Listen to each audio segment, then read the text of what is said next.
Academy. Good evening everyone.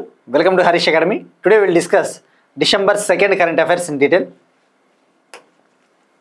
ఇవాళ మన first topic Indira Gandhi international ఎయిర్పోర్ట్కి సంబంధించిన ఒక ఇంపార్టెంట్ అచీవ్మెంట్, ఒక ముఖ్యమైన ఘనత. న్యూఢిల్లీలోని ఇందిరాగాంధీ ఇంటర్నేషనల్ ఎయిర్పోర్టు ఒక అచీవ్మెంట్, ఒక ఘనత సాధించింది. ఆ ఘనత ఏంటంటే ఇండియాలో వాటర్ పాజిటివ్ హోదాను సాధించిన ఫస్ట్ ఎయిర్పోర్టు. న్యూఢిల్లీలోని ఇందిరాగాంధీ ఇంటర్నేషనల్ ఎయిర్పోర్టు భారతదేశంలో ఈ వాటర్ పాజిటివ్ హోదా, ఇండియాలో వాటర్ పాజిటివ్ అనే స్టేటస్ను పొందిన ఫస్ట్ ఎయిర్పోర్ట్గా రికార్డు సృష్టించింది. ఇక్కడ ఫస్ట్ వాటర్ పాజిటివ్ అంటే ఏంటి? వాటర్ పాజిటివ్, వాటర్ పాజిటివ్ పేరులోనే పాజిటివ్ ఉంది. అంటే వాటర్ పాజిటివ్ అంటే వాటర్ రిసోర్సెస్ని ఇది తక్కువగా యూజ్ చేస్తూ ఉంది. ఈ ఇంటర్నేషనల్ ఎయిర్పోర్టు నీటి వనరుల్ని చాలా తక్కువగా యూజ్ చేస్తూ ఉంది. అంటే ఏంటి? ఎన్విరాన్మెంట్ నుంచి వాటర్ రిసోర్సెస్ని చాలా తక్కువగా యూజ్ చేస్తూ ఉంది. ఎన్విరాన్మెంట్కే ఇంకా ఇది వాటర్ రిసోర్సెస్ని కంట్రిబ్యూట్ చేస్తూ ఉంది. అంటే పర్యావరణానికి అవసరమైన నీటి వనరులను కూడా ఇది అందిస్తూ ఉంది. ఏ విధంగా అంటే ఈ ఇందిరాగాంధీ ఇంటర్నేషనల్ ఎయిర్పోర్టు కొన్ని వాటర్ కన్జర్వేషన్ స్ట్రాటజీస్ ద్వారా, నీటి వనరుల్ని సంరక్షించే పద్ధతుల్ని అవలంబించడం ద్వారా, వాటర్ కన్జర్వేషన్ స్ట్రాటజీస్ని ప్రాక్టీస్ చేయడం ద్వారా ఎన్విరాన్మెంట్కే ఇంకా వాటర్ రిసోర్సెస్ని యాడ్ చేస్తూ ఉంది. కానీ వాటర్ రిసోర్సెస్ని ఇది తక్కువగా యూజ్ చేసుకుంటూ ఉంది. అంటే పర్యావరణానికి ఇంకా నీటి వనరులను ఇస్తూ ఉంది ఇది వినియోగించే దాంతో పోల్చుకుంటే. సో ఇది water positive status. So water positive airport ఇండియాలో ఫస్ట్ ఏది అంటే ఇందిరాగాంధీ ఇంటర్నేషనల్ ఎయిర్పోర్ట్, న్యూఢిల్లీ. మరి ఇది ఏ కేటగిరీలో అంటే, ఇప్పుడు మనకి ఎయిర్పోర్ట్ అంటేనే సంవత్సరానికి ఎంతమంది ప్యాసింజర్స్ని హ్యాండిల్ చేస్తుందో ఆ కేటగిరీస్ ఆధారంగా తీసుకోవడం జరుగుతుంది. ఫర్ ఎగ్జాంపుల్ హైదరాబాద్లోని రాజీవ్ గాంధీ ఇంటర్నేషనల్ ఎయిర్పోర్ట్ ఉంది. ఆ ఎయిర్పోర్టు సంవత్సరానికి 15 to 25 మిలియన్ ప్యాసింజర్స్ని హ్యాండిల్ చేసే కేటగిరీలో ఉంటుంది. అంటే ఏంటి? సంవత్సరానికి 15 మిలియన్ల నుంచి 25 మిలియన్ల ప్రయాణికులను ఇది హ్యాండిల్ చేస్తుంది, ప్రయాణికులకు సదుపాయాలు కల్పిస్తుంది. ఆ కేటగిరీలో హైదరాబాద్లోని RGIA ఉంది. మరి న్యూఢిల్లీలోని ఇందిరాగాంధీ ఇంటర్నేషనల్ ఎయిర్పోర్ట్ అయితే ఇది ఇయర్కి 40 మిలియన్కు పైగా ప్యాసింజర్స్ని హ్యాండిల్ చేస్తుంది. సంవత్సరానికి 40 మిలియన్లకు పైగా ప్రయాణికులని హ్యాండిల్ చేసే కేటగిరీలో, ఆ కేటగిరీలో ఇండియాలో first Indira Gandhi international airport. So ఓవరాల్గా ఇక భారతదేశంలో మొదటిది అని చెప్పవచ్చు. సో ఇక దీనివల్ల ఏం అడ్వాంటేజ్ అంటే మనకి క్లైమేట్ చేంజ్కి చాలా హెల్ప్ అవుతుంది. వాటర్ రిసోర్సెస్ని తక్కువగా యూజ్ చేసినట్టయితే భవిష్యత్ అవసరాలకు అవసరమైన నీటి వనరులు అందుబాటులో ఉండడానికి కూడా ఛాన్స్ ఉంటుంది. ఇక మనం ఈ ఎయిర్పోర్ట్స్ విషయానికి వస్తే ఇటీవల ముఖ్యంగా ఈ సంవత్సరంలో 2025 ఇయర్లో ఇందిరాగాంధీ ఇంటర్నేషనల్ ఎయిర్పోర్టు మరొక కారణం చేత కూడా న్యూస్లో ఉంది. దీనికి కారణం మార్చ్ 2025లో ఈ ఎయిర్పోర్ట్కి బెస్ట్ ఎయిర్పోర్ట్ అవార్డు వచ్చింది. ఎయిర్పోర్ట్స్ కౌన్సిల్ ఇంటర్నేషనల్ అని చెప్పేసి కెనడాలోని మాంట్రియాల్ హెడ్ క్వార్టర్స్గా ఉండే, కెనడాలోని మాంట్రియాల్ అనే సిటీ హెడ్ క్వార్టర్స్గా ఉన్న ఎయిర్పోర్ట్స్ కౌన్సిల్ ఇంటర్నేషనల్ ర్యాంకింగ్స్ ఇస్తుంది ఎవ్రీ ఇయర్. ఆసియా పసిఫిక్ ప్రాంతానికి సంబంధించి, ఏషియా పసిఫిక్ రీజియన్కి సంబంధించి ర్యాంకింగ్స్ ఇస్తుంది. ఈ ఏషియా పసిఫిక్ రీజియన్ 2024కు గాను సంవత్సరానికి 40 మిలియన్ ప్యాసింజర్స్ని హ్యాండిల్ చేసే కేటగిరీలో న్యూఢిల్లీలోని Indira Gandhi international airport best airport award లభించింది. ఇక హైదరాబాద్కు చెందిన రాజీవ్ గాంధీ ఇంటర్నేషనల్ ఎయిర్పోర్ట్కి ఇయర్కి 15 నుంచి 25 మిలియన్ ప్యాసింజర్స్ని హ్యాండిల్ చేసే కేటగిరీలో బెస్ట్ ఎయిర్పోర్ట్ అవార్డు వచ్చింది RGIAకి. సో ఎవరు రిలీజ్ చేశారు అంటే ACI, ఎయిర్పోర్ట్స్ కౌన్సిల్ ఇంటర్నేషనల్. ఇక ఇండియాలోని కేరళలోని కొచ్చిన్ ఇంటర్నేషనల్ ఎయిర్పోర్ట్ కూడా చాలా important airport. Cochin international airport ఇది ప్రపంచంలోనే first fully solar powered airport అని చెప్పవచ్చు. వరల్డ్లో, ప్రపంచంలో పూర్తి స్థాయిలో సౌరశక్తితో నడిచే ఎయిర్పోర్ట్ ఏదంటే Cochin airport, Kerala. World's first fully solar powered airport Cochin. So ఇలా మనకి ఫ్యాక్ట్స్ అడుగుతాడు కాబట్టి ఒకసారి రీకాల్ చేసుకుంటే మంచిది. Next one, digital arrest scams. Digital arrest scam కేసులను దర్యాప్తు చేయాలని చెప్పేసి సిబిఐకి సుప్రీంకోర్టు ఆదేశం ఇచ్చింది. సుప్రీంకోర్టు సెంట్రల్ బ్యూరో ఆఫ్ ఇన్వెస్టిగేషన్కి ఆర్డర్ జారీ చేసింది. ఇండియాలో జరుగుతూ ఉన్న డిజిటల్ అరెస్ట్ స్కామ్స్ ఏవైతే ఉన్నాయో ఆ డిజిటల్ అరెస్ట్ స్కామ్స్ పైన మీరు ప్రోబ్ చేయండి, విచారణ చేపట్టండి, అసలు డిజిటల్ అరెస్ట్ స్కామ్స్కి రీజన్స్ ఏంటి, అసలు ఎంత మనీ వీళ్ళు కొట్టేస్తూ ఉన్నారు సైబర్ క్రిమినల్స్ అని చెప్పేసి సిబిఐకి ఫ్రీ హ్యాండ్ ఇచ్చింది supreme court, central bureau of investigation. First ఇక్కడ మనము సిబిఐ గురించి తెలుసుకోవాలా. సిబిఐ ప్రస్తుతం కరెంట్ డైరెక్టర్ ఎవరున్నారు? సిబిఐ డైరెక్టర్ వచ్చేసి ప్రవీణ్ సూద్. సిబిఐ డైరెక్టర్ ప్రవీణ్ సూద్, ఈయన ఐపీఎస్ ఆఫీసర్. మనం మే 2025 కరెంట్ అఫైర్స్లో డిస్కస్ చేసుకున్నాం. ప్రస్తుత సిబిఐ డైరెక్టర్ ప్రవీణ్ సూద్ గారి యొక్క పదవిని, అతని టెన్యూర్ని మరో 1 year పాటు ఎక్స్టెండ్ చేసింది కేంద్ర ప్రభుత్వం. Central government CBI director Praveen Sood యొక్క టెన్యూర్, ఆయన పదవీ కాలాన్ని మరో 1 year పొడిగించింది, మరో 1 year ఎక్స్టెండ్ చేసింది. So CBI director Praveen Sood అనే విషయం గుర్తుపెట్టుకోండి. ఇక ఇప్పుడు డిజిటల్ అరెస్ట్ విషయానికి వస్తే అసలు ఏంటి డిజిటల్ అరెస్ట్ స్కామ్స్కి సంబంధించి దర్యాప్తు చేయాలని చెప్పేసి సిబిఐకి సుప్రీంకోర్టు ఫ్రీ హ్యాండ్ ఎందుకు ఇచ్చింది? సిబిఐ ఇండియాలో జనరల్గా ఏవైనా క్రిమినల్ కేసెస్ని విచారించడానికి ఒక ప్రీమియర్ ఏజెన్సీ అని చెప్పవచ్చు, ప్రీమియర్ పోలీసింగ్ ఏజెన్సీ. అంతెందుకు, ఇంటర్పోల్ నిర్వహించే ఏదైనా ఆపరేషన్స్, మనకి ఇంటర్నేషనల్ క్రిమినల్ పోలీస్ ఆర్గనైజేషన్ గురించి డిస్కస్ చేసుకున్నాం. ఆ ఇంటర్పోల్ ఏం చేస్తుంది? ఇంటర్పోల్లో వివిధ దేశాలకు సంబంధించిన పోలీస్ ఆర్గనైజేషన్స్ ఉంటాయి. ఇండియాకు చెందిన సిబిఐ ఇంటర్పోల్లో మెంబరు. ఇక ఇప్పుడు ఈ డిజిటల్ అరెస్ట్ స్కామ్ అంటే ఏంటో తెలుసుకోవాలా. ఫస్ట్ డిజిటల్ అరెస్ట్ స్కామ్, ఈ టర్మ్ చాలా ఇంపార్టెంట్. ఈ వర్డ్ మనకి ఎగ్జామ్లో డైరెక్ట్గా అడుగుతాడు, డిజిటల్ అరెస్ట్ స్కామ్ అంటే ఏంటి, డిజిటల్ అరెస్ట్ అంటే ఏంటి అని చెప్పేసి 4 స్టేట్మెంట్లు ఇస్తాడు. ఇక డిజిటల్ అరెస్ట్ విషయానికి వస్తే ఇది ఒక సైబర్ క్రైమ్, ఇది ఒక రకమైన సైబర్ నేరము. ఈ డిజిటల్ అరెస్ట్ కింద ఏం చేస్తారు అంటే, వీళ్ళు సైబర్ క్రిమినల్స్ ఎవరైతే ఉంటారో వాళ్ళు మనకి ఫోన్ చేస్తారు.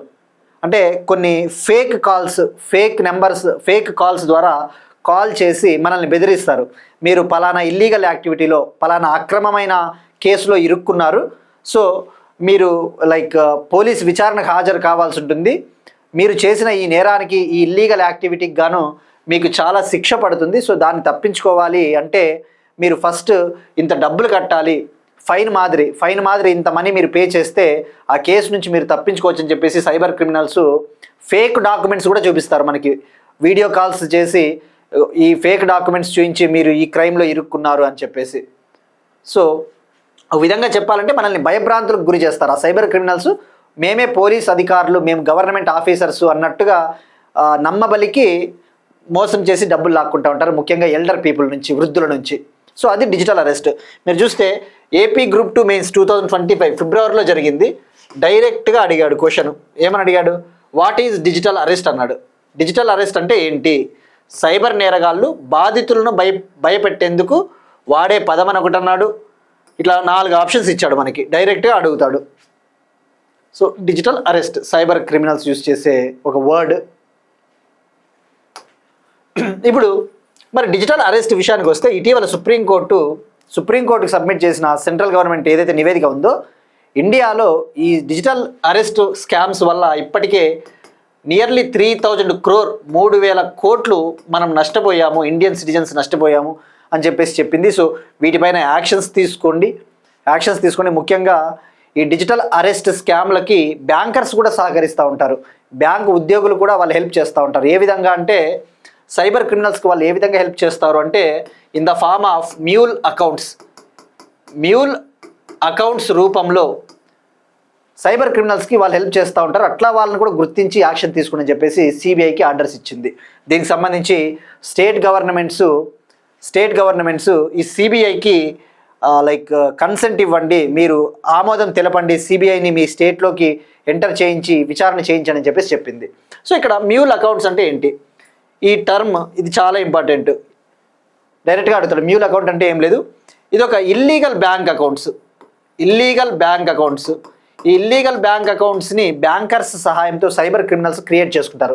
సైబర్ నేరగాళ్ళు వాళ్ళు ఈ అకౌంట్లని సృష్టించుకొని వాళ్ళు ఏదైతే డబ్బులు కొట్టేసి ఉంటారో ప్రజల దగ్గర నుంచి, ఆ మనీని ఈ మ్యూల్ అకౌంట్స్ ద్వారా ట్రాన్స్ఫర్ చేసుకుంటారు వాళ్ళ అకౌంట్లలోకి. సో ఈ మ్యూల్ అకౌంట్ అంటే గుర్తుపెట్టుకోండి, illegal accounts used for money laundering purposes. ఈ బ్లాక్ మనీ అటువంటి ఈ కార్యకలాపాల కోసం ఉపయోగిస్తారు. సో ఇది డిజిటల్ అరెస్ట్కి సంబంధించి. ఇక ఈ యొక్క సిబిఐ విషయానికి వస్తే, సిబిఐ అనేది ప్రజెంట్ డైరెక్టర్ మనం డిస్కస్ చేసుకున్నాం ప్రవీణ్ సూద్. ఇది Delhi special police establishment act కింద ఏర్పాటైంది. ఢిల్లీ స్పెషల్ పోలీస్ ఎస్టాబ్లిష్మెంట్ చట్టం 1946 కింద ఏర్పాటైంది. ఢిల్లీ స్పెషల్ పోలీస్ ఎస్టాబ్లిష్మెంట్ చట్టం 1946. ఈ చట్టంలో సెక్షన్ 6 ఉంటుంది. సెక్షన్ 6 ఏం చెప్తుందంటే, ఈ సెక్షన్ 6 కింద రాష్ట్ర ప్రభుత్వాలు, స్టేట్ గవర్నమెంట్స్ ఏవైతే ఉన్నాయో మీ స్టేట్లో విచారణ చేయడానికి అవసరమైన కన్సెంట్, అవసరమైన ఆమోదాన్ని మీరు ఇవ్వాల్సి ఉంటుంది అని చెప్పేసి చెప్తుంది. ఇప్పుడు సెక్షన్ 6 కింద సిబిఐకి ఆమోదం తెలపండి అని చెప్పేసి స్టేట్ గవర్నమెంట్స్ని సుప్రీంకోర్టు ఆర్డర్ చేసింది. ఇక అలానే ఈ డిజిటల్ అరెస్ట్ స్కామ్స్ ఏవైతే ఉన్నాయో వీటిని ఇన్ఫర్మేషన్ టెక్నాలజీ యాక్ట్ 2000 కింద విచారించండి, ఐటీ చట్టం 2000 కింద విచారించండి అని చెప్పేసి చెప్పడం జరిగింది. So this is about digital arrest. ఇక సిబిఐ ఎప్పుడు ఏర్పాటైందంటే 1963లో సంతానం కమిటీ ఏదైతే ఉందో, ప్రివెన్షన్ ఆఫ్ కరప్షన్ పైన వేసిన సంతానం కమిటీ, అవినీతిని నిరోధించడం కోసము సంతానం కమిటీ వేశారు. ఆ సంతానం కమిటీ చెప్పిన దాని ప్రకారం దీన్ని ఏర్పాటు చేశారు. గుర్తుపెట్టుకోండి, సిబిఐ అనేది ఒక స్టాచ్యుటరీ బాడీ కాదు, it is non statutory body. అంటే చట్టబద్ధమైన సంస్థ కాదు, అట్లా అని చెప్పి కాన్స్టిట్యూషనల్ బాడీ కూడా కాదు, రాజ్యాంగబద్ధ సంస్థ కూడా కాదు. So this is about digital arrest and mule accounts.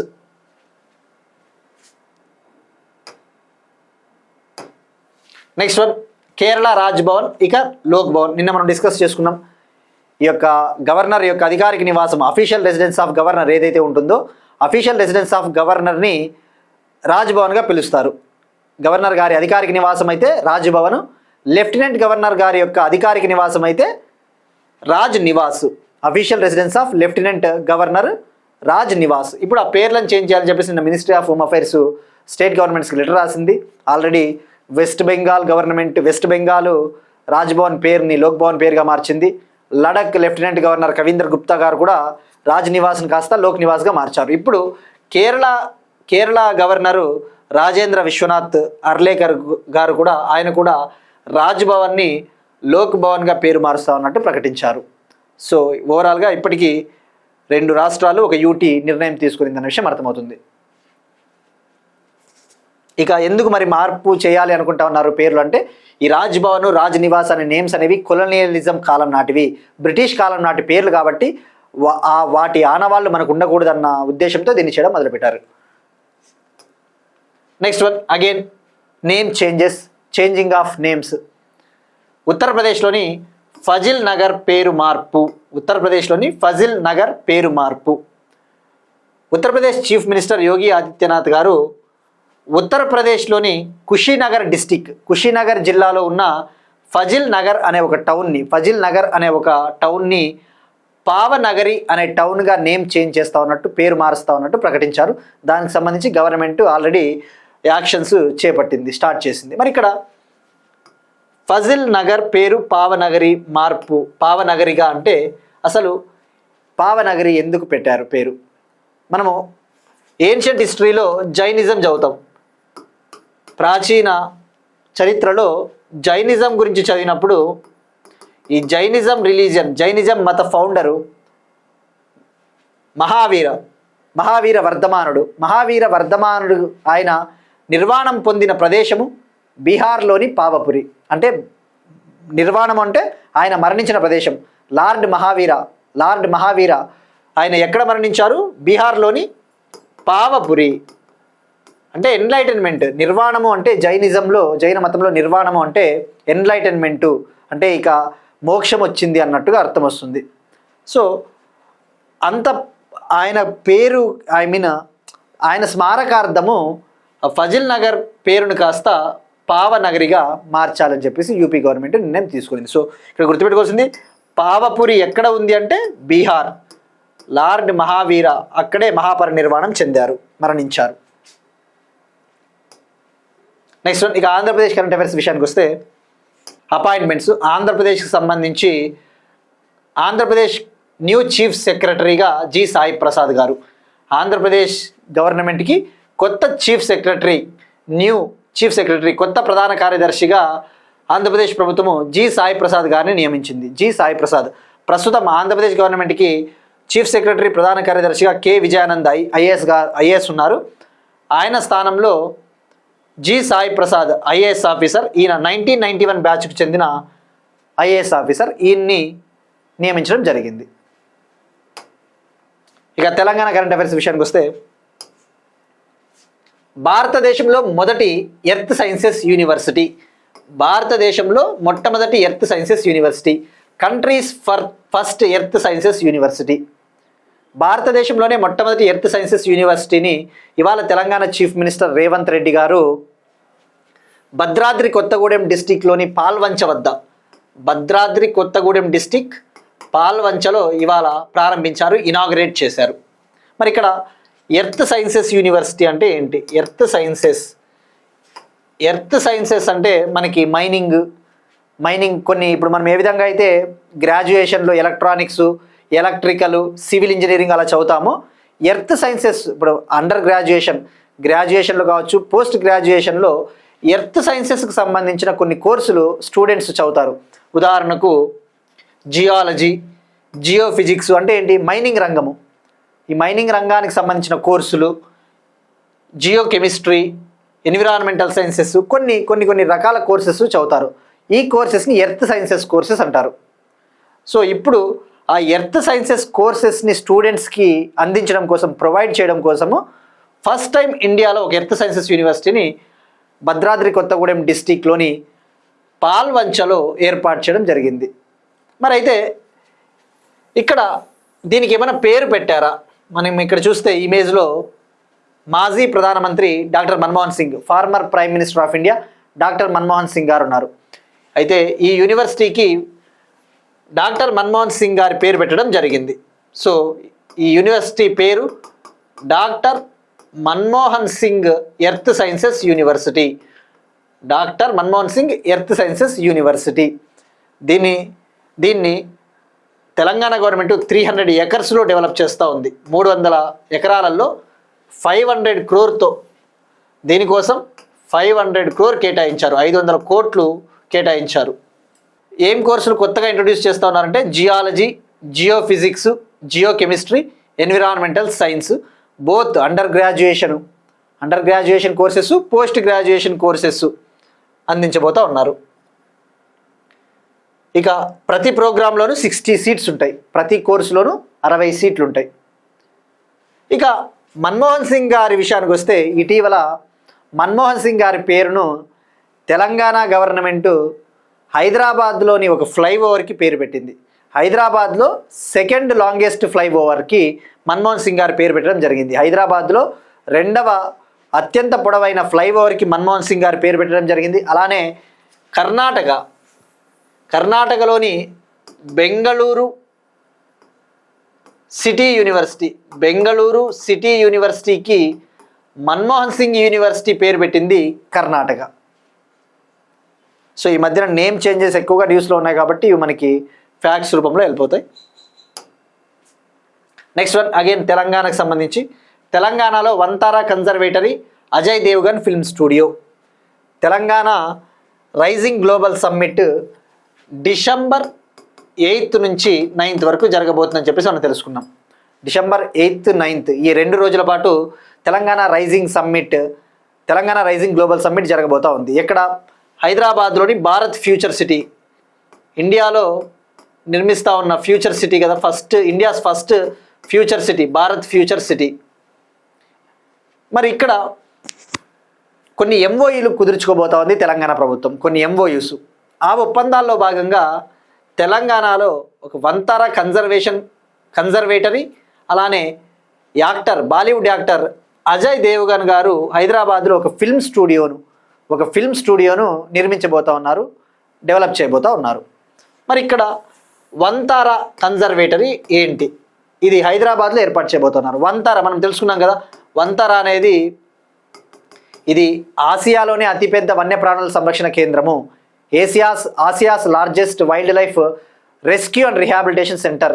ఎక్కడ ఉంది? గుజరాత్లోని జామ్నగర్ రిఫైనరీ వద్ద ఏర్పాటు చేశారు. జామ్నగర్ రిఫైనరీకి దగ్గరలో. ఇది రిలయన్స్ కంపెనీ ఓనర్ కొడుకైన అనంత్ అంబానీ గారు దీన్ని హ్యాండిల్ చేస్తూ ఉన్నారు. ఆయన హెడ్గా ఉన్నారు దీనికి. మరి ఇప్పుడు ఈ వంతారా ఏదైతే ఉందో, వంతారా వన్యప్రాణుల సంరక్షణ కేంద్రము హైదరాబాద్లో టూరిజంని ఇంప్రూవ్ చేయాలి, నైట్ సఫారీని, రాత్రిపూట్ల ఈ సఫారీ టూరిజంని, సఫారీ పర్యాటక రంగాన్ని అభివృద్ధి చేయాలి అని చెప్పేసి హైదరాబాద్లో వంతారా కన్జర్వేటరీ మరియు నైట్ సఫారీని ఏర్పాటు చేయడానికి ఎంఓయు కుదుర్చుకొనుంది ఈ రిలయన్స్ సంస్థ.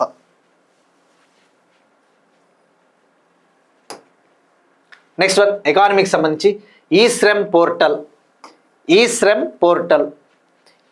పోర్టల్లో 31 కోట్ల మంది అసంఘటిత, 5 లక్షల మంది గిగ్ కార్మికులు నమోదు అయ్యారు.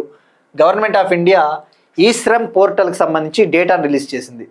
ఈ-శ్రమ్ పోర్టల్లో ఇప్పటి వరకు సుమారుగా more than 31 crore unorganised workers, 31 కోట్ల మందికి పైగా అసంఘటిత కార్మికులు, అలానే 5 లక్షల మందికి పైగా గిగ్ కార్మికులు నమోదయ్యారు అని చెప్పేసి గవర్నమెంట్ డేటా రిలీజ్ చేసింది.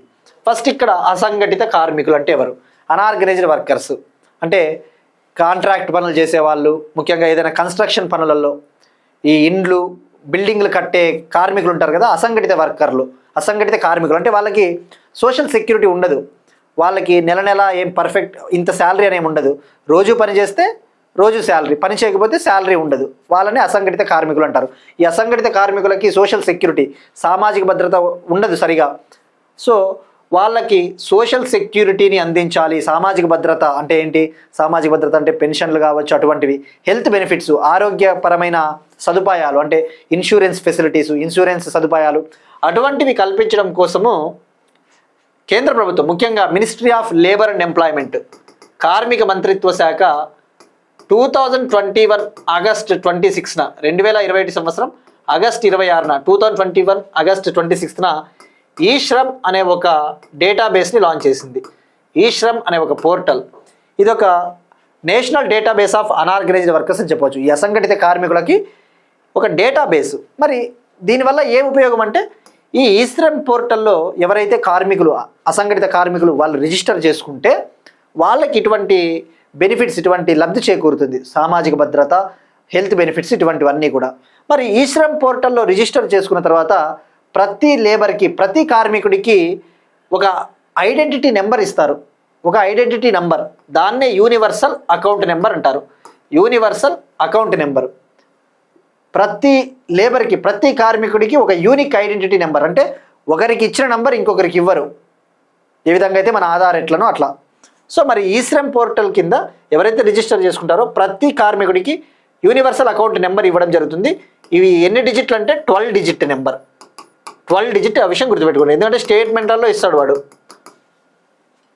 ఈపీఎఫ్ఓ లాంటి ఎగ్జామ్స్లలో ఇటువంటివి చాలా హెల్ప్ అవుతాయి, ఎకానమీ ఎక్కడైతే వెయిటేజ్ ఉంటుందో అక్కడ. మరి ఇప్పుడు ఈ-శ్రమ్ పోర్టల్లో 31 crore పైగా అనార్గనైజ్డ్ వర్కర్సు, 5 lakh పైగా గిగ్ వర్కర్స్ రిజిస్టర్ అయ్యారు అని చెప్పేసి గవర్నమెంట్ ఆఫ్ ఇండియా డేటా ఇచ్చింది. మరి ఇక్కడ గిగ్ వర్కర్స్ అంటే ఎవరు? మనం తెలుసుకున్నాం ఆల్రెడీ ప్రీవియస్ క్లాసెస్లో. ఎవరైతే ప్లాట్ఫామ్ వర్కర్స్ అంటే స్విగ్గీ, జొమాటో, ఇటువంటి ర్యాపిడో డ్రైవర్స్ వాళ్ళు ఉంటారు కదా వాళ్ళు, అలానే ఫ్రీలాన్సర్స్ అంటే ఫ్రీలాన్స్ తరహాలో అవసరమైనప్పుడు వాళ్ళు కంటెంట్ తయారు చేసి ఇచ్చే కంటెంట్ రైటర్లు, అటువంటి వాళ్ళంతా గిగ్ వర్కర్స్ కిందకి వస్తారు. సో వాళ్ళు కూడా రిజిస్టర్ అయ్యారు. సో మరి ఇక్కడ ఈ-శ్రమ్ పోర్టల్ విషయానికి వస్తే, ఇది ఈ-శ్రమ్ పోర్టల్లో ఎన్ని స్కీమ్లని మెర్జ్ చేశారు అంటే, ఈ-శ్రమ్ పోర్టల్లో సుమారుగా వివిధ మంత్రిత్వ శాఖలకు చెందిన 14 స్కీమ్స్ని ఇందులో కలిపేశారు. డిఫరెంట్ మినిస్ట్రీస్కి చెందిన 14 స్కీమ్స్ని ఈ ఈ-శ్రమ్ పోర్టల్లో మెర్జ్ చేశారు. అంటే ఏంటి? ఈ-శ్రమ్ పోర్టల్ తయారు చేయడం కోసము అప్పటికే వివిధ మంత్రిత్వ శాఖలలో కార్మికుల సంక్షేమం కోసం ఉన్న వివిధ రకాల పథకాలు, అటువంటి 14 పథకాలను ఇందులో కలిపేసి ఒక ఇంటిగ్రేటెడ్ ప్లాట్ఫామ్, ఒకే ఒక ప్లాట్ఫామ్గా దీన్ని లాంచ్ చేయడం జరిగింది. మనం డిస్కస్ చేసుకున్నాం కదా లేబర్ కోడ్స్. ఇటీవల సెంట్రల్ గవర్నమెంట్ 4 లేబర్ కోడ్స్ని అనౌన్స్ చేసింది. 4 లేబర్ కోడ్స్, 4 కార్మిక చట్టాలు అమల్లోకి వస్తూ ఉన్నాయి, 4 కార్మిక కోడ్లు అమల్లోకి వస్తూ ఉన్నాయని చెప్పేసి కూడా ప్రకటించింది. మరి ఆ 4 లేబర్ కోడ్స్ని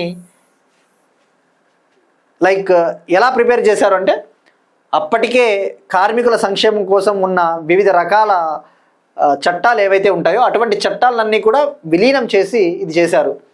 బ్రిటిష్ కాలం కావచ్చు, బ్రిటిష్ కాలం నుంచి బ్రిటిష్ కాలం తర్వాత ఈ లేబర్ వెల్ఫేర్ కోసం ఉన్న సుమారుగా 29 లాస్, 29 రకాల చట్టాలను మెర్జ్ చేసేసి కలిపేసి 4 లేబర్ కోడ్స్ని తీసుకొని వచ్చారు. ఆ విషయం గుర్తుపెట్టుకోండి. సో మనకి ఇది చాలా ఇంపార్టెంట్. సో ఇది ఈ శ్రమ్ పోర్టల్కి సంబంధించిన ఇన్ఫర్మేషన్. సో ఇది మినిస్ట్రీ గుర్తుపెట్టుకోండి, ministry of labour and employment. Next one again ఎకానమీకి సంబంధించి జిఎస్టీ కలెక్షన్స్. నవంబర్లో GST collections approximately 1.70 lakh crore. GST collections every month GST collections updates వస్తూనే ఉంటాయి. సో మనకు అప్డేట్స్ వచ్చినప్పుడల్లా మనం తెలుసుకోవాల్సింది గత మంత్లో జిఎస్టీ కలెక్షన్స్ ఎంత వచ్చాయి, ఇప్పుడు ఎంత వచ్చాయి, అలా కంపారిజన్ చేసుకుంటే సరిపోతుంది. సో నవంబర్ 2025లో జిఎస్టీ కలెక్షన్స్ 1.7 lakh crore వచ్చాయి అప్రాక్సిమేట్లీ. మరి తగ్గినట్ట పెరిగినట్ట అంటే గత నెలతో పోల్చుకుంటే తగ్గినాయి. అక్టోబర్ 2025తో పోల్చుకుంటే నవంబర్ 2025లో GST collections, gross GST collections తగ్గినాయి, డిక్రీజ్ అయ్యాయి. మరి అయితే లాస్ట్ ఇయర్తో పోల్చుకుంటే 2024 నవంబర్తో పోల్చుకుంటే 2025 నవంబర్లో జస్ట్ స్లైట్గా కొద్దిగా పెరిగింది. ఎంత అంటే 0.7% పెరిగింది అంతే. నవంబర్ 2025లో ఎగ్జాక్ట్గా చెప్పాలంటే 1,70,276 crore, 1,70,276 కోట్లు. మరి నవంబర్ 2024లో ఎంత అంటే 1.69 lakh crore, అంటే కొద్దిగా పెరిగింది అంతే, 0.7 పెరిగింది.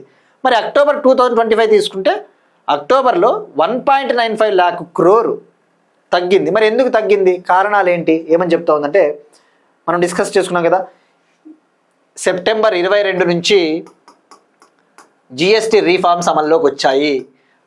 ఈ డేట్ కూడా గుర్తుపెట్టుకోండి, సెప్టెంబర్ 22 నుంచి జిఎస్టీ సంస్కరణలు అమల్లోకి వచ్చాయి. అంతకుముందు జిఎస్టీలో 4 స్లాబులు ఉండేవని చెప్పేసి తెలుసుకున్నాం. 5% స్లాబు, 12% స్లాబు, 18% స్లాబు, 28% స్లాబు. ఈ 12ని 28ని తీసేసి 40% అనే ఒక కొత్త స్లాబ్ని, 40% అనే ఒక కొత్త స్లాబ్ని తీసుకొని వచ్చారు. ఇప్పుడు కరెక్ట్గా చెప్పాలంటే 2 స్లాబ్ రేట్ స్ట్రక్చర్. జిఎస్టీ ఇప్పుడు 2 స్లాబులు ఉన్నాయి. ఈ 40% అనేది ఒక స్పెషల్ స్లాబు. మరి ఎందుకు తగ్గాయి కలెక్షన్స్ కంపేర్ టు అక్టోబర్ 2025 అంటే అక్టోబర్ ఆ టైంలో అంటే కొద్దిగా ఫెస్టివల్ కాబట్టి కొద్దిగా కలెక్షన్స్ పెరిగాయి. నవంబర్లో కొద్దిగా కలెక్షన్స్ తగ్గాయి. ఈ జిఎస్టీ రేట్లు తగ్గడం వల్ల కలెక్షన్స్ తగ్గాయని చెప్పేసి కేంద్ర ప్రభుత్వం చెప్పింది. మరి ఇక మనం తెలుసుకోవాల్సింది జిఎస్టీ ఎప్పుడు ఇంప్లిమెంట్ చేశారు, ఎప్పుడు అమల్లోకి వచ్చింది, బేసిక్ డీటెయిల్స్. జిఎస్టీని 2014లో 122nd కాన్స్టిట్యూషనల్ అమెండ్మెంట్ బిల్లుగా ఇంట్రొడ్యూస్ చేశారు పార్లమెంట్లో. 2014లో 122వ రాజ్యాంగ సవరణ బిల్లుగా దీన్ని అమలు చేసిన తర్వాత 2016లో ఇది చట్టమైంది. 2016లో ఇట్ బికేమ్ అన్ యాక్ట్. మరి ఏ చట్టము, 101 కాన్స్టిట్యూషనల్ అమెండ్మెంట్ యాక్ట్, 101వ రాజ్యాంగ సవరణ చట్టం ఏది అంటే జిఎస్టీ. అది ఎప్పుడు, ఏ చట్టం అంటే 2016. సో ఇయర్ కూడా చాలా important. 122nd constitutional amendment bill 2014, 101 constitutional amendment act 2016. మరి ఇది అమల్లోకి వచ్చింది July 1st, 2017. When it came into effect, GST, when it came into effect from July 1st, 2017. మరి జూలై 1, 2017 నుంచి జిఎస్టీ అమల్లోకి వచ్చిన తర్వాత ఇది అసలు ఇప్పటి వరకు ఏ నెలలో కలెక్షన్స్ అత్యధికంగా వచ్చాయి అంటే ఏప్రిల్ 2025 నెలలో 2.37 lakh crore, 2.37 లక్షల కోట్ల జిఎస్టీ వసూళ్లు మనము సాధించాం. ఇప్పటి వరకు జిఎస్టీని అమల్లో వచ్చినప్పటి నుంచి కూడా ఈ స్థాయిలో కలెక్షన్స్ ఇంకా రాలేదు. ఏప్రిల్లో మాత్రమే వచ్చాయి, April 2025. So the highest GST collections recorded in which month since it's implementation అంటే ఏప్రిల్ 2025. మరి జిఎస్టీ అంటే ఏంటి, మళ్ళీ అగైన్ కొద్దిగా బేసిక్ న్యూ సబ్స్క్రైబర్స్ ఉంటారు కాబట్టి జిఎస్టీ అంటే గూడ్స్ అండ్ సర్వీస్ ట్యాక్స్. ఇది ఒక ఇండైరెక్ట్ ట్యాక్స్, పరోక్ష పన్ను. ఇండియాలో ఈ జిఎస్టీ రాకముందు చాలా పరోక్ష పన్నులు ఉండేవి, ఇండైరెక్ట్ ట్యాక్స్ల వల్ల ఈ కన్జ్యూమర్స్, వినియోగదారులపైన చాలా బర్డెన్ పడుతూ ఉందని చెప్పేసి అప్పటికే కేంద్ర ప్రభుత్వ స్థాయిలో, సెంట్రల్ లెవెల్లో, స్టేట్ లెవెల్లో ఉన్న డిఫరెంట్ ఇండైరెక్ట్ ట్యాక్సెస్, వివిధ రకాల పరోక్ష పన్నులు అన్నీ కూడా వాళ్ళు రీప్లేస్ చేసి దాని స్థానంలో జిఎస్టీని తీసుకొని వచ్చారు.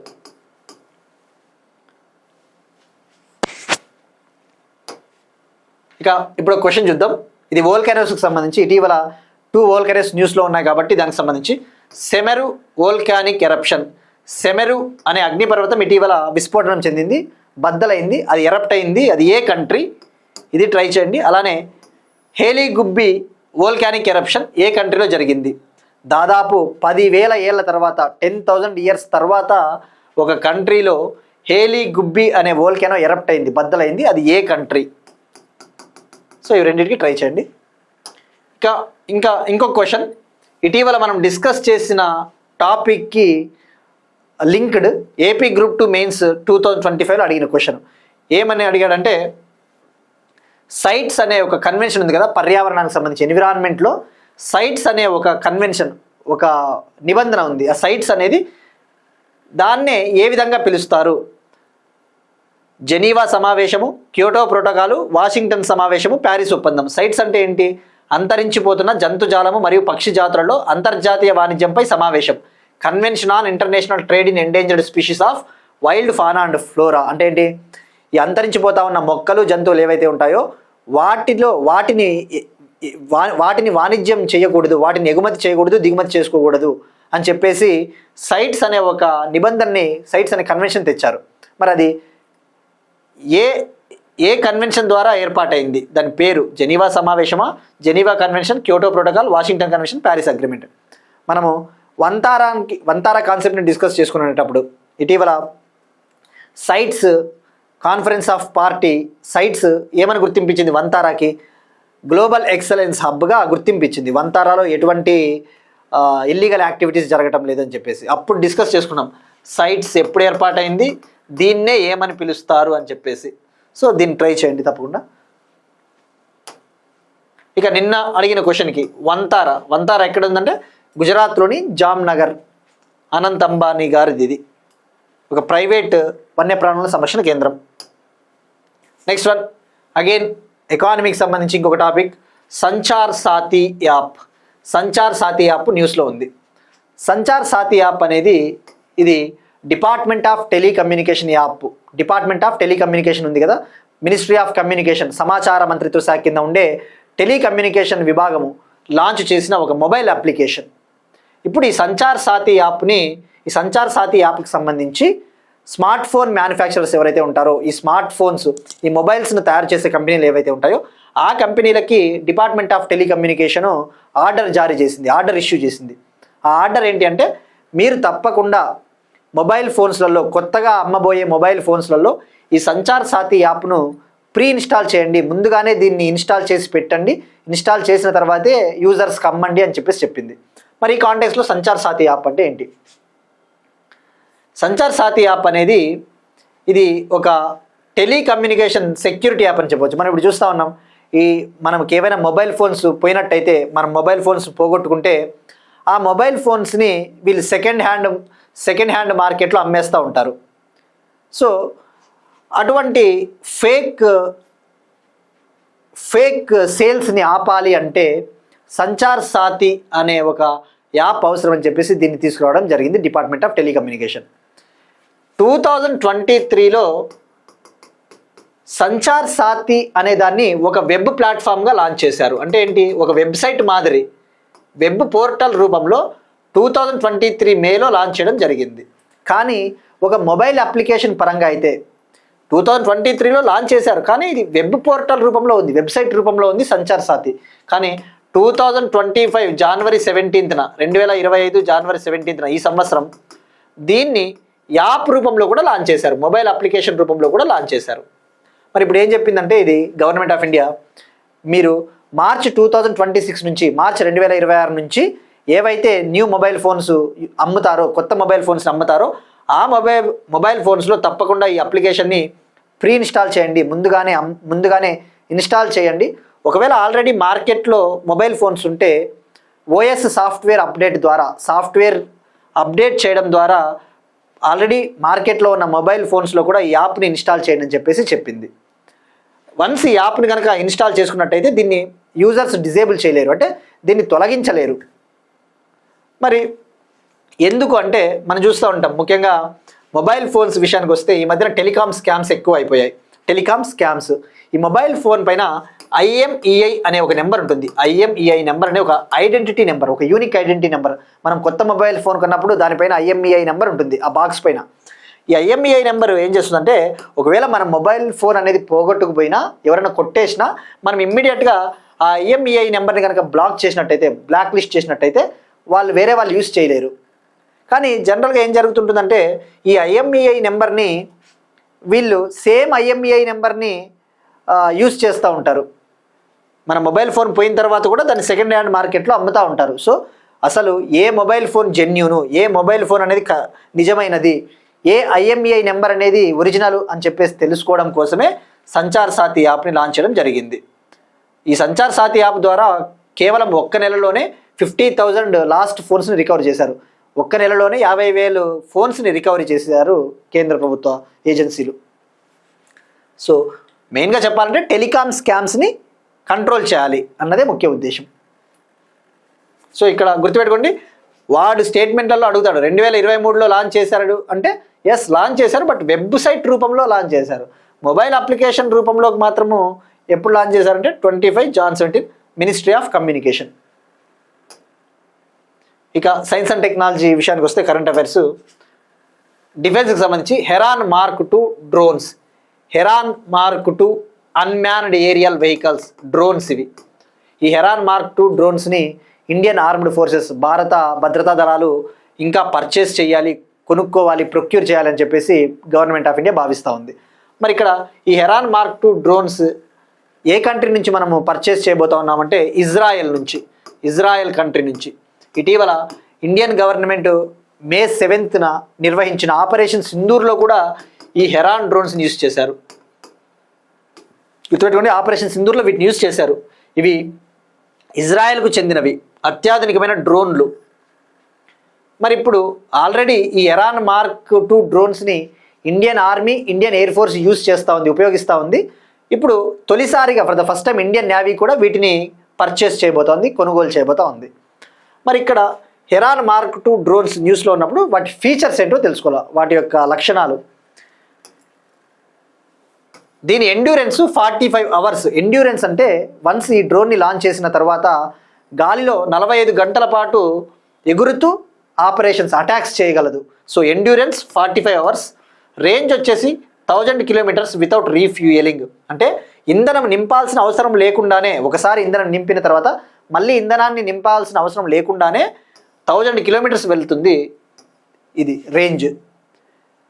ఇది బార్డర్స్ని క్రాస్ చేయకోకుండానే, సరిహద్దుల్ని దాటుకోకుండానే 10 kilometers దూరం నుంచే ఇంటెలిజెన్స్ని కలెక్ట్ చేయగలదు, సమాచారాన్ని రాబట్టగలదు. ఈ హెరాన్లో వేరియంట్స్ కూడా ఉంటాయి, హెరాన్లో టైప్స్ ఉంటాయి. హెరాన్లో మార్క్ 1, మార్క్ 2 అని రెండు కూడా ఇజ్రాయెల్కి చెందినవే. హెరాన్ మార్క్ 1 ఎండ్యూరెన్స్ అయితే 24 గంటలకు పైగా ఉంటుంది. మార్క్ 2 ఎండ్యూరెన్స్ అయితే 45 గంటలు, అది గుర్తుపెట్టుకోండి. ఇక heron mark 1 already army, navy, air force use చేస్తూ ఉన్నాయి. బట్ మార్క్ 2ని మాత్రము ఇండియన్ నేవీ కోసము ఇజ్రాయెల్ నుంచి కొనుగోలు చేయబోతూ ఉన్నారు. ఎన్ని కొనుగోలు చేస్తూ ఉన్నారు, ఎన్ని పర్చేస్ చేస్తూ ఉన్నారు అనే దానిపైన ఇంకా క్లారిటీ లేదు. But as of now Heron mark 2 features గుర్తుపెట్టుకుంటే సరిపోతుంది. Next one, Kizil Elma drone. Kizil Elma drone Turkey లేదా దీన్నే తుర్కియే కంట్రీ అంటారు. తుర్కియే కంట్రీ కిజిల్ ఎల్మా అనే డ్రోన్ని ప్రయోగించింది. మరి ఈ డ్రోన్ స్పెషాలిటీ ఏంటి? ఇది డ్రోన్ అంటే చూస్తే మీరు, ఇది ఒక యుద్ధ విమాన రూపంలో ఉంది. ఒక ఫైటర్ జెట్ డ్రోన్ అని చెప్పవచ్చు. ఫైటర్ జెట్ డ్రోన్, యుద్ధ విమానము. మరి యుద్ధ విమానంలో జనరల్గా మన భారతదేశంలో యుద్ధ విమానాలు అంటే LCA తేజస్ ఇటువంటివి ఉన్నాయి. ఈ LCA తేజస్ని పైలట్లు నడుపుతారు. అంటే ఇది మానవ సహిత యుద్ధ విమానము మన LCA తేజస్. అయితే ఇక్కడ టర్కీ డెవలప్ చేసిన యుద్ధ విమానం ఏదైతే ఉందో కిజిల్ ఎల్మా డ్రోన్ అనేది, ఇది మానవ రహిత డ్రోను, అన్మ్యాన్డ్ డ్రోన్. మరి దీని స్పెషాలిటీ ఏంటి అంటే, ఈ డ్రోన్ని ఉపయోగించి, కిజిల్ ఎల్మా డ్రోన్ని ఉపయోగించి టర్కీ కంట్రీ తొలిసారిగా ఒక ఎయిర్ టు ఎయిర్ మిస్సైల్ని ప్రయోగించి మరొక మిస్సైల్ని నాశనం చేసింది. జనరల్గా ఇప్పుడు మన ఇండియాలో LCA తేజాస్ అనే యుద్ధ విమానం ఉంది. LCA తేజాస్ యుద్ధ విమానాన్ని ఒక పైలట్ నడుపుతాడు. ఈ LCA తేజాస్ యుద్ధ విమానం ద్వారా శత్రు దేశాలకు చెందిన ఒక గగనతలంలో ఉన్న మిస్సైల్ని నాశనం చేయాలి అంటే మనం కొన్ని రకాల ఎయిర్ టు ఎయిర్ మిస్సైల్స్ని ప్రయోగిస్తాం. ఉదాహరణకు ఎల్సిఏ తేజాస్ యుద్ధ విమానం పైన మనము అస్త్రా అనే ఒక beyond visual range air to air మిస్సైల్ని ఫిట్ చేయవచ్చు. మన ఎల్సిఏ తేజాస్ పైన అస్త్రా అనే ఒక beyond visual range air to air missile, అంటే ఎయిర్ టు ఎయిర్ అంటే ఏంటి, గగనతలంలోనే నింగిలోనే లాంచ్ చేస్తారు, నింగిలో ఉన్న టార్గెట్స్ని నాశనం చేస్తారు, భూమి నుంచి లాంచ్ చేయరు.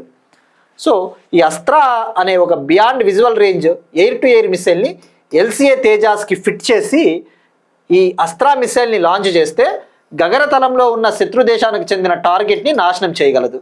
మరి అయితే ఇక్కడ పైలట్ ఉంటాడు, కానీ ఇక్కడ టర్కీ కంట్రీ ప్రయోగించిన కిజిలెల్మా అనే డ్రోను మానవరహిత, ఇందులో పైలట్లు ఉండరు. So for the first time in the world, ప్రపంచంలోనే తొలిసారిగా ఒక మానవుడి అవసరం లేకుండానే ఒక డ్రోన్ యుద్ధ విమానాన్ని ఉపయోగించి శత్రు దేశానికి చెందిన మిస్సైల్ని నాశనం చేసిన ఫస్ట్ డ్రోన్గా నిలిచింది కిజిలెల్మా డ్రోన్, టర్కీ. మరి దీన్ని ఎవరు తయారు చేశారంటే టర్కీ కంపెనీ బేకర్, టర్కీకి చెందిన బేకర్ అనే కంపెనీ దీన్ని డెవలప్ చేసింది. సో ఇలా ఉంటుంది. ఇప్పుడు ఇలా యుద్ధ విమానాల నుంచి ఇలా మిస్సైల్స్ని లాంచ్ చేయడం జరుగుతుంది. సో ఇది కిజిలెల్మా డ్రోన్, టర్కీ. ఇక పర్సన్స్ ఇన్ న్యూస్, వార్తల్లో వ్యక్తులు చూస్తే next one, Lok Sabha secretary general పదవీ కాలం మళ్ళీ పొడిగింపు. లోక్సభ సెక్రటరీ జనరల్గా ఉన్న ఉత్పల్ కుమార్ సింగ్ గారి పదవీ కాలాన్ని కేంద్ర ప్రభుత్వం మరోసారి పొడిగించింది. లోక్సభ సెక్రటరీ జనరల్గా ఉన్న ఉత్పల్ కుమార్ సింగ్ గారి టెన్యూర్ని government of India central government extend చేసింది. ఈయన 1986 బ్యాచ్ ఐఏఎస్ ఆఫీసర్. ఇక్కడ లోక్సభ సెక్రటరీ జనరల్ అంటే ఎవరు? ఈ లోక్సభ సెక్రటరీ జనరల్ని లోక్సభ స్పీకర్ నియమిస్తారు.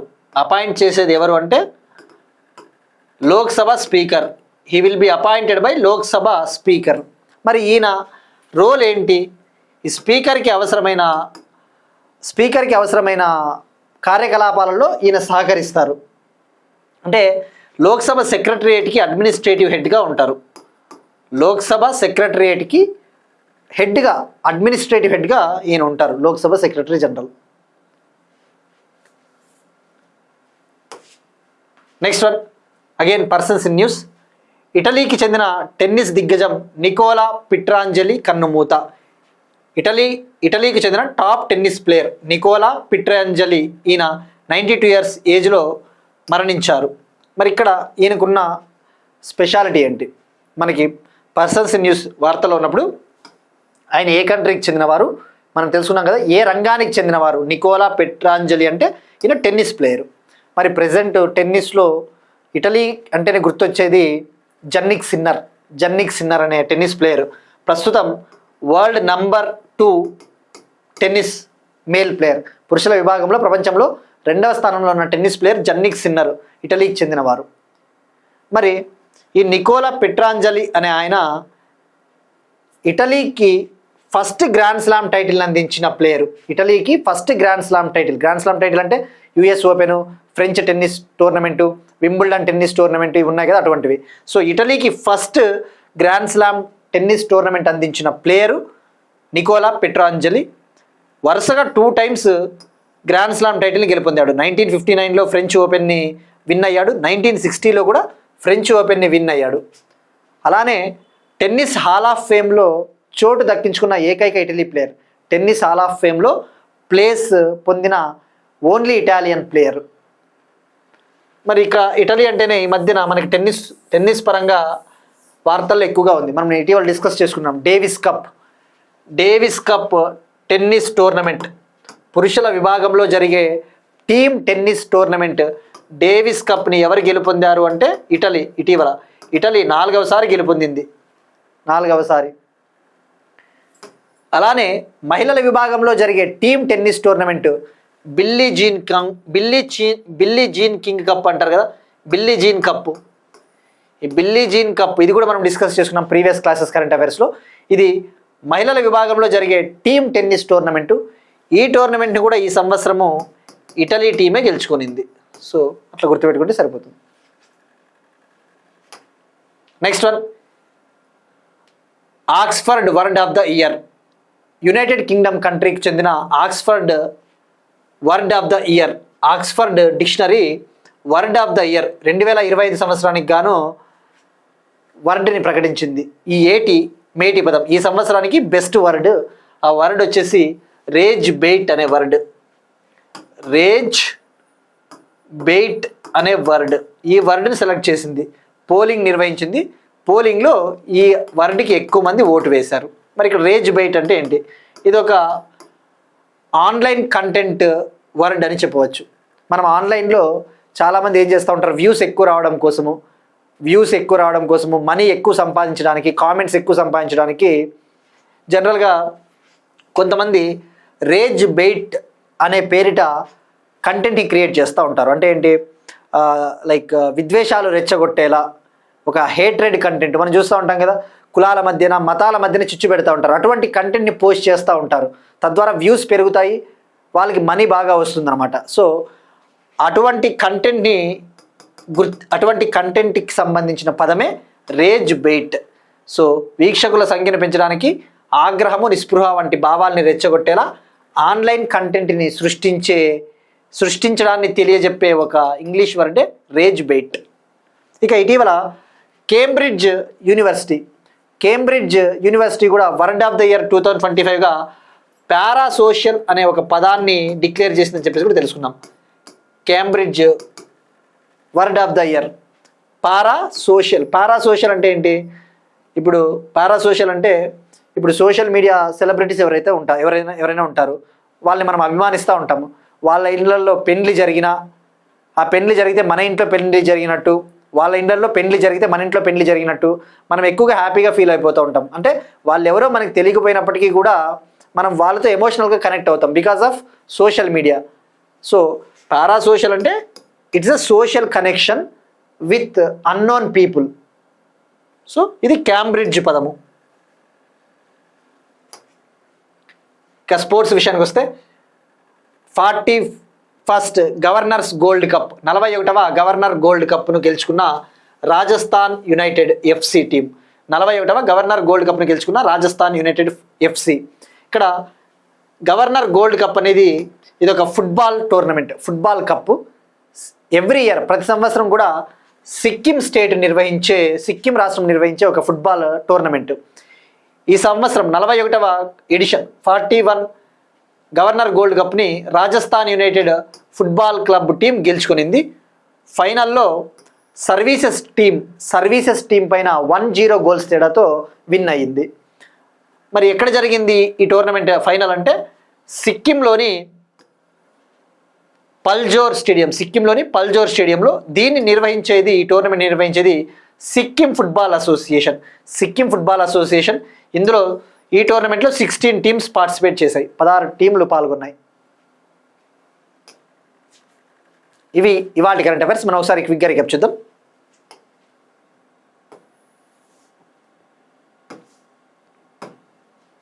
భారతదేశంలో వాటర్ పాజిటివ్ హోదాను పొందిన మొదటి విమానాశ్రయం ఇందిరాగాంధీ ఇంటర్నేషనల్ ఎయిర్పోర్ట్ న్యూఢిల్లీ.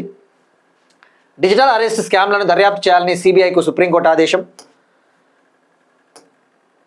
కేరళ రాజ్భవన్ పేరు మార్పు లోక్ భవన్గా. ఉత్తరప్రదేశ్లోని ఫజిల్ నగర్ పేరు పావనగరి పేరుగా మార్పు.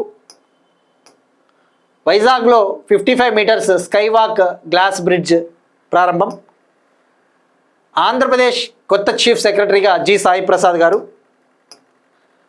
భారతదేశంలో మొదటి earth sciences university Bhadradri Kothagudem district Palvancha. తెలంగాణలో Vantara conservatory Ajay Devgn film studio Hyderabad. EShram portal ministry of labour and employment. నవంబర్లో GST collections 1.70 lakh crore. Sanchar Saathi app ministry of communications department of telecommunication. Heron mark 2 drones Israel. Kizil Elma drone Turkey. Lok Sabha secretary general పదవీకాలం మళ్లీ పొడిగింపు Utpal Kumar Singh. Italy tennis star Nicola Pietrangeli garu మరణం. Oxford word of the year 2025 rage bait. 41వ governor gold కప్ను గెలుచుకున్న Rajasthan united football club. That's it. These are today's current affairs and thank you everyone. Will meet you again tomorrow.